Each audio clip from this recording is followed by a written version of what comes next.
I got a short story collection, about half, and some of it Leonard coming out next year about when they're young.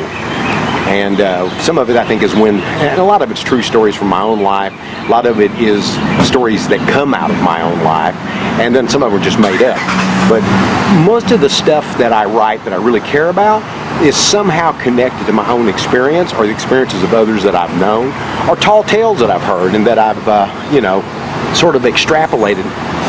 One of my best novels, The Bottoms, probably a lot of people think is my best. That comes out of my father and mother's history of the Great Depression to a great extent. It's influenced by books I read about the Great Depression. Certainly Harper Lee had an influence, Flannery O'Connor, and Faulkner.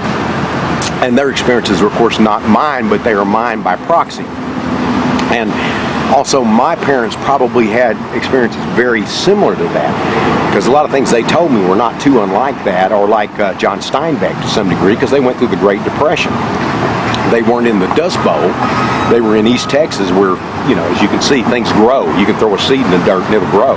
It's one of the beauties about the place. But still, it was financially depressed because all of the United States was affected by the Great Depression, some people more than others.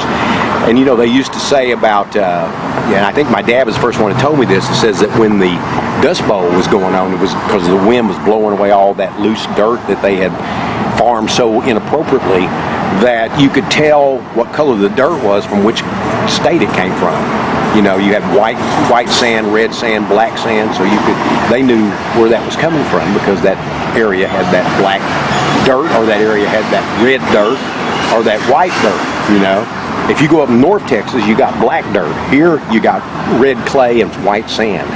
So, isn't that funny? Yeah. But stuff like that, so you borrow from when you write, and it gives it a certain verisimilitude, because you're telling something real, even if you're telling a lie, which is the story. Because I think fiction, and I love both, nonfiction and fiction, we've written both, but I think fiction's more true than nonfiction because it gets at the heart of things. It's about how you feel about things and the emotions of things, especially when you're writing, I think, good fiction, and I've written all my life. I've written some things that are just whimsy, some things that are just fun, but a large percentage of my work, even the Hap and Leonard stories, which are designed to be sort of pulp action in many ways, but I write them as classy as I can, and I try to bring as much of myself and as much of the point of view that I want to put into the novel. Sometimes it's the opposite of my own view, but I try to borrow from reality and from my own experiences and put that in the stories.